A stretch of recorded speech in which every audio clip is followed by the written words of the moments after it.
Hai, assalamualaikum, welcome to Bala Bala Channel. Apa kabarnya semua? Mudah-mudahan tetap dalam keadaan sehat ya.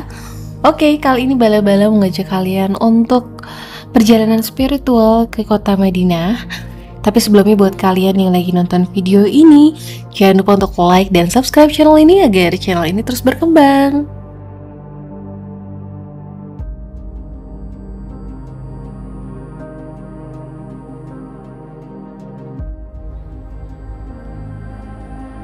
Selamat datang di Madinah Al-Munawwarah, kota penuh cahaya, tempat Rasulullah Shallallahu Alaihi Wasallam dimakamkan, dan salah satu kota paling suci bagi umat Islam.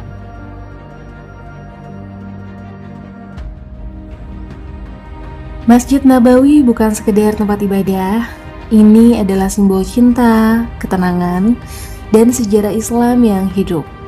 Disinilah Rasulullah Shallallahu Alaihi Wasallam membangun peradaban dengan kasih sayang dan ilmu.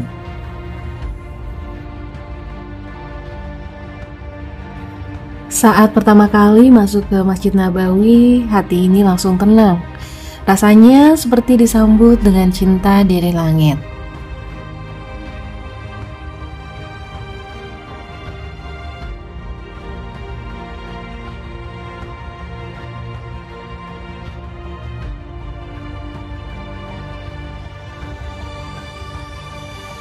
Oke, jadi ini adalah pelataran dari Masjid Nabawi dan kita akan menuju ke pemakaman Baqi dan arahnya itu melalui jalan ini.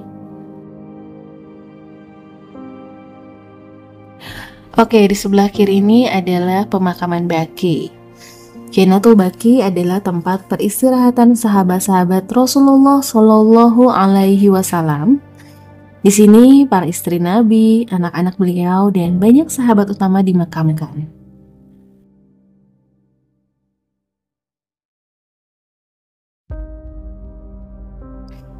Kalian bisa lihat sendiri, sungguh terasa bahwa Madinah adalah kota para kekasih Allah.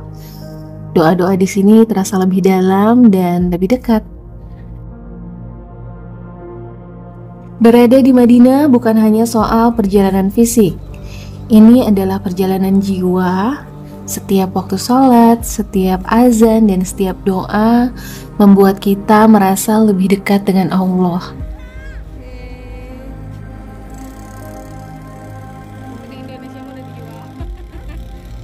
Kebaikan di Madinah terasa di mana-mana. Senyuman, sedekah, dan saling membantu menjadi budaya di sini.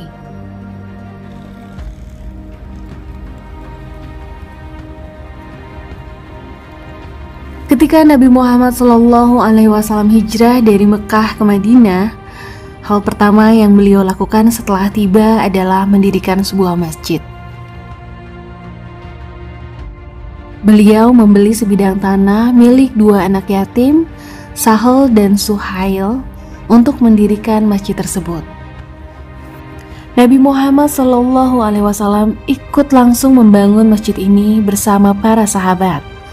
Dengan bahan-bahan awal, dinding-dinding ini dari batu dan tanah liat, atapnya dari pelepah kurma, tiangnya dari bahan pohon kurma, dan lantainya merupakan tanah berpasir.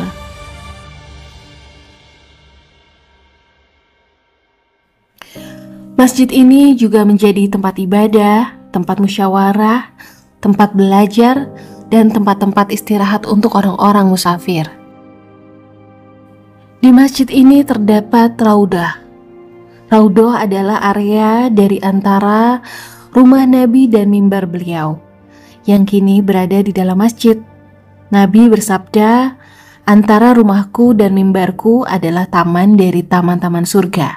Hadis riwayat Bukhari dan Muslim. Kini area Raudhah menjadi salah satu tempat paling suci dan mustajab untuk berdoa dalam Islam. Perluasan Masjid Nabawi dilakukan hingga saat ini. Pada zaman Khalifah, Abu Bakar As-Siddiq tidak melakukan perluasan, tetapi hanya memelihara masjid. Lalu pada zaman Umar bin Khattab, perluasan masjid pertama kali dilakukan. Dilanjut lagi pada zaman Khalifah Utsman bin Affan. Beliau memperbesar dan memperindah bangunan masjid.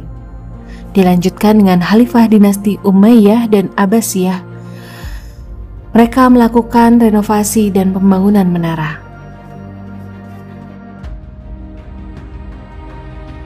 Pada zaman Utsmaniyah, menambah dekorasi pada masjid, kaligrafi, dan memperkuat struktur bangunan. Dan pada zaman Kerajaan Arab Saudi, Raja Abdul Aziz dan para raja setelahnya memperluas Masjid Nabawi secara besar-besaran. Dibangun payung otomatis di pelataran masjid, sistem pendingin, teknologi canggih, dan parkir bawah tanah yang ditambahkan. Kapasitas sekarang, Masjid Nabawi ini bisa menampung lebih dari 1 juta jemaah. Di dalam area Masjid Nabawi juga terdapat makam Nabi Muhammad SAW bersama dengan Abu Bakar As-Siddiq dan Umar bin Khattab. Lokasinya dahulu adalah rumah Aisyah radhiyallahu anhu yang terhubung langsung ke masjid.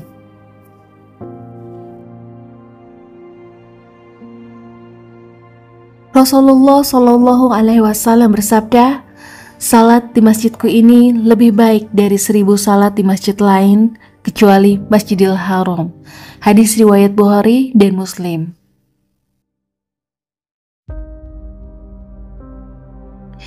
Setiap tahun, jutaan jamaah dari seluruh dunia datang ke sini. Mereka tidak hanya ingin beribadah, tapi juga ingin menghidupkan kembali kedekatan spiritual dengan Nabi. Banyak di antara mereka yang datang dari tempat jauh, menghabiskan tabungan bertahun-tahun hanya untuk bisa sujud di lantai Masjid Nabawi, menangis di Raudhah, dan bersalawat di makam Rasulullah.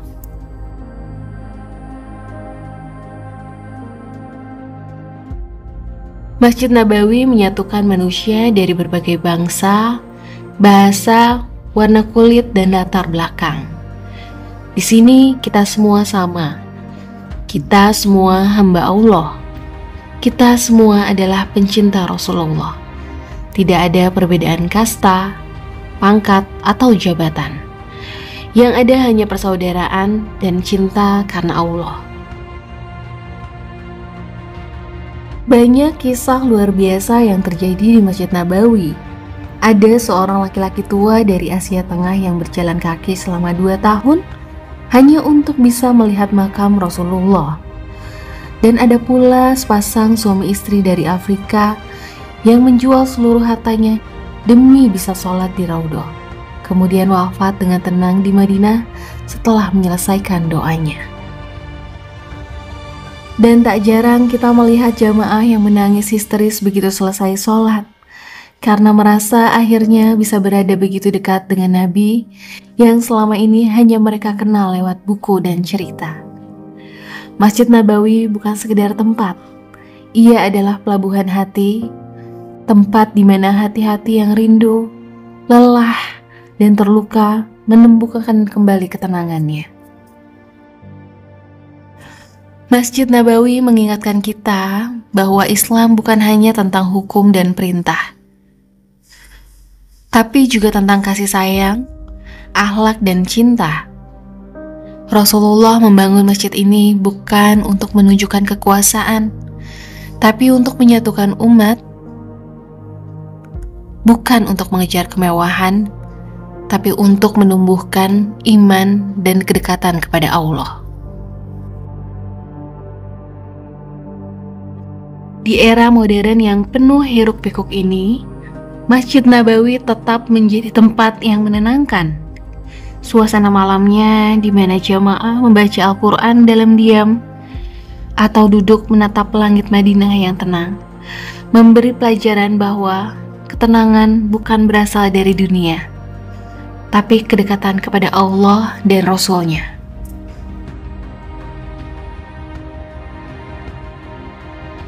Masjid Nabawi bukan akhir dari perjalanan. Ia adalah awal dari sebuah perubahan hati. Semoga kita semua diberi kesempatan untuk mengunjunginya, salat di Raudhah, menyapa Rasulullah dengan salam, dan membawa pulang semangat dakwah, akhlak mulia, serta cinta kepada sesama.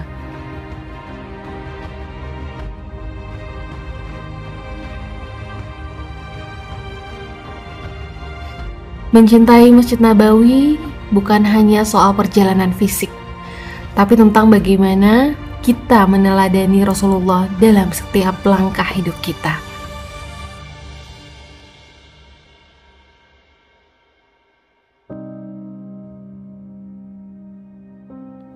Tak jauh dari pusat kota berdiri Masjid Quba, masjid pertama yang dibangun Rasulullah Shallallahu Alaihi Wasallam. Tahun 622 Masehi, Rasulullah Shallallahu Alaihi Wasallam melakukan perjalanan hijrah dari Mekah ke Madinah bersama sahabat setianya Abu Bakar As-Siddiq. Perjalanan panjang dan penuh bahaya itu akhirnya membawa beliau ke sebuah desa kecil di pinggiran Madinah bernama Quba.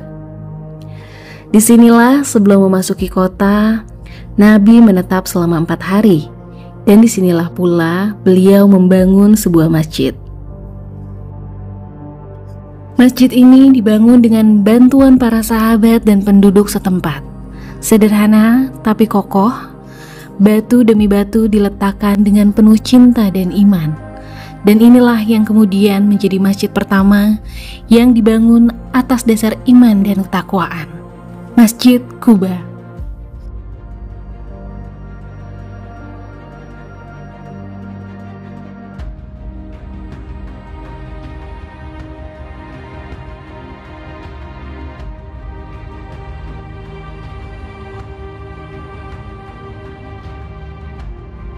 Raudhah, tempat di antara mimbar dan makam Rasulullah Shallallahu Alaihi Wasallam yang disebut sebagai taman dari taman-taman surga.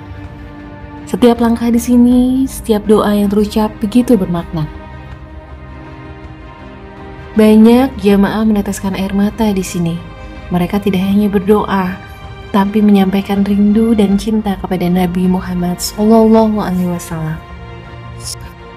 Madinah mengajarkan kita bahwa ketenangan sejati datang dari iman, cinta kepada Nabi, dan hidup dalam damai. Semoga kita semua diberi kesempatan untuk kembali ke kota ini, berziarah dan memperbaiki hati. Oke, kalau kamu merasa terinspirasi, jangan lupa untuk like dan komen serta subscribe channel ini. Sampai jumpa di perjalanan spiritual berikutnya. Assalamualaikum warahmatullahi wabarakatuh.